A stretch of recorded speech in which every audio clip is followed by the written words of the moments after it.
Well, here I'm it again, another geology hike with Thomas.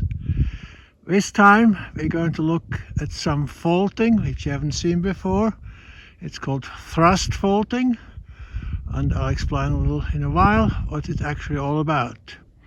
Here we just enjoy the view on the way up. It's a familiar territory. Pine Mountain Laccolith in the back. If you look further to the right, you see the black basalt bluffs up on Tuckerville, a radio station, and we have been up there on a previous session. Well, we reached probably the highest point. From now on it's just up and down a couple of miles. In the back, that's Kolob from Zion National Park, the western part. We see again the beautiful strata of the sedimentary rock, mostly Triassic over here. We are close to our target area. It's the yellowish, grayish limestone band in the middle ground here. In the background we have again the Triassic, nicely layered flat top mountains. Here, if you look at the band, it looks pretty okay, but there is some quirky stuff in there. It goes a little up and down, and it's not as smooth sailing as it looks from far away. We are now close to the Inversion Limestone. In the back we have the Permian formation of the Canara anticline.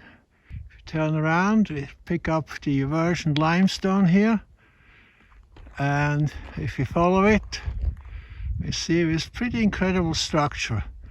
Basically it's a duplication of the limestone layers here. The lower layer is bent up a little bit, and then on top sits the same layer again, and then it continues for a while, and so on, so on. What's a thrust fault? A thrust fault is a result of compression of the crust. The crust is squeezed, a bulge forms. Continuous squeezing results in the bulge being lifted over the existing layers of rock and eventually extended and extended. This extension can be 60-70 miles in some cases. In our case, it's much less, it's just a few feet. So it's a kind of a miniature thrust fault, but we see the principles here very nicely. Now looking at this thrust fault again, the pressure was exerted down, came from the west coast of probably 60 to 100 million years ago.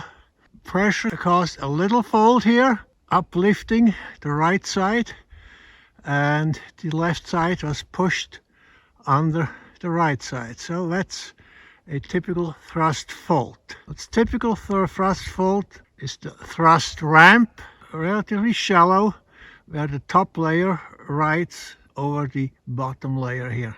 Pretty cool. Well, I see some more interesting structure further down here.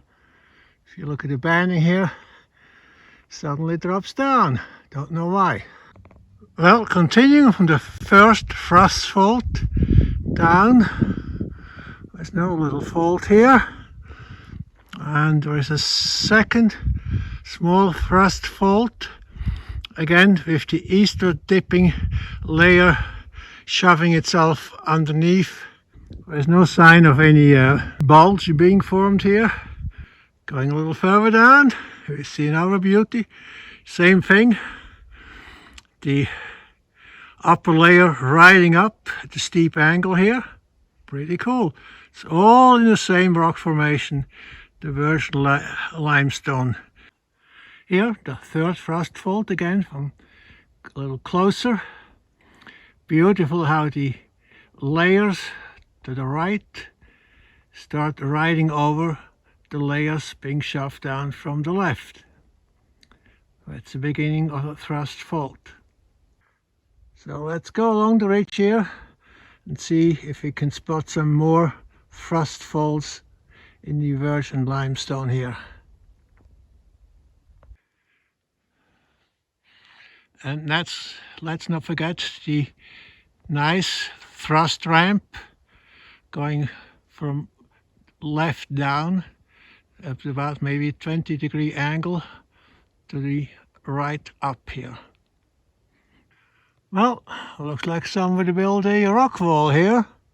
It's nice. Looks like it's sandstone or limestone. Let's have a closer look here.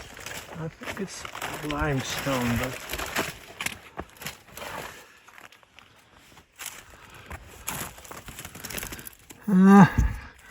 yeah, looks like limestone here.